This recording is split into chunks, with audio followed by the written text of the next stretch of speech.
Pemirsa, polisi dan Front Pembela Islam berbantah-bantahan soal peristiwa penembakan anggota Laskar FPI di jalan tol. FPI menyatakan bahwa anggotanya tidak pernah memiliki senjata api, apalagi kontak senjata.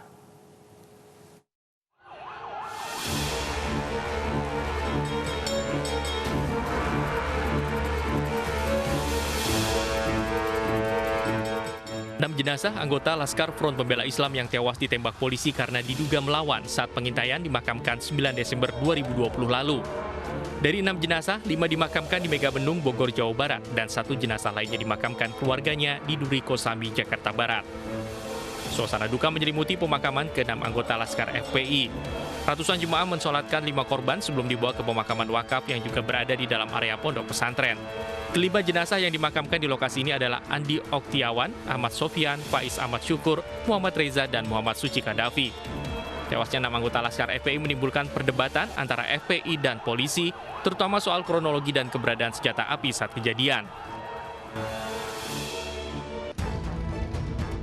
Kapolda Metro Jaya Irjen Pol Fadil Imran menjelaskan mengenai penyerangan anggota Polri oleh pengawal Rizik Syihab di tol Jakarta Cikampek.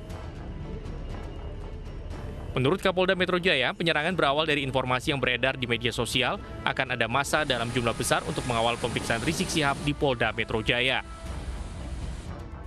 Polisi menyelidiki mengenai kebenaran informasi tersebut, namun menurut petugas, dalam penyidikan mereka mendapat serangan dari pengawal Rizik Syihab hingga akhirnya petugas mengambil tindakan tegas.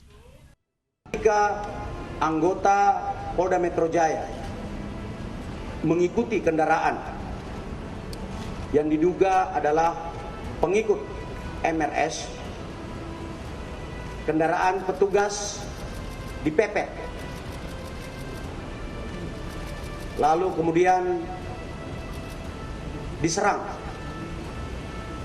dengan menggunakan senjata api dan senjata tajam sebagaimana yang rekan-rekan lihat di depan ini.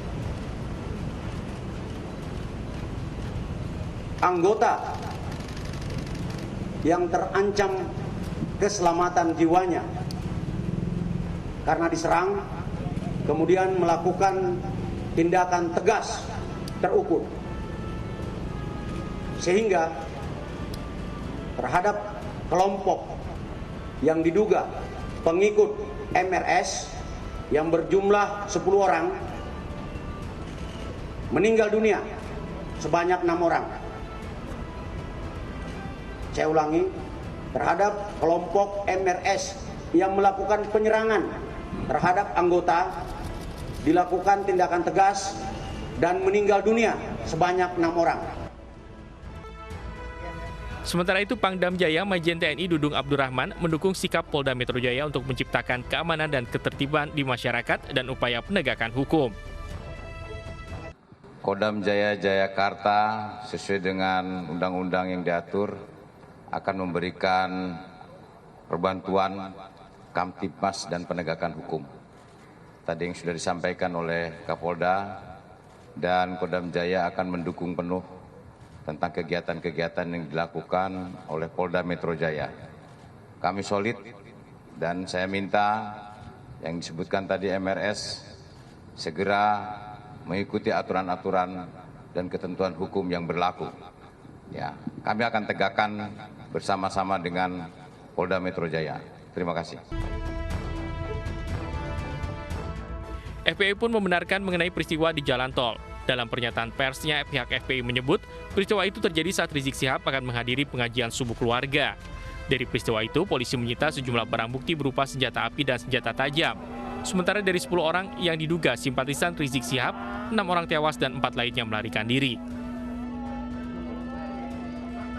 Front Pembela Islam angkat bicara terkait tewasnya 6 pengawal Rizik Syihab versus polisi. FPI menyatakan bahwa anggotanya tidak pernah memiliki senjata api, apalagi kontak senjata. Nah, di dalam perjalanan ada orang yang menguntit sejak dari keluarnya beliau dari Sentul itu, ya, terus dikuntit dan akhirnya para penguntit ini berusaha memotong entah apa tujuannya. Kita sebut karena kita tidak tahu apakah dia petugas resmi atau bukan, karena dia tidak berseragam, ya, harus disebut tidak berseragam. Ini orang-orang tidak berseragam, berusaha memotong rombongan ya, dan menyetop kendaraan. Nah, para pengawal tentu saja bereaksi untuk melindungi, ya, untuk melindungi Imam Besar Habib Rizik Syihab. Itu reaksi normal, karena memang mereka bertugas untuk mengawal. Reaksi normal. Yang patut diberitahukan kepada teman-teman pers semua, bahwa fitnah besar kalau laskar kita disebut membawa senjata api dan tembak-menembak. Fitnah itu.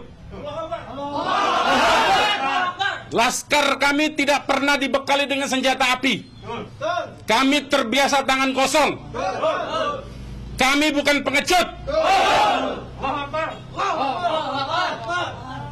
Jadi fitnah, dan ini fitnah luar biasa, pemutarbalikan fakta dengan menyebutkan bahwa laskar yang lebih dahulu menyerang dan melakukan penembakan. Kasus ini menarik perhatian Komnas HAM dengan membentuk tim khusus pencari fakta. Komnas meminta semua pihak yang memiliki data dan fakta membantu proses penyelidikan ini. Tim Liputan iNews melaporkan.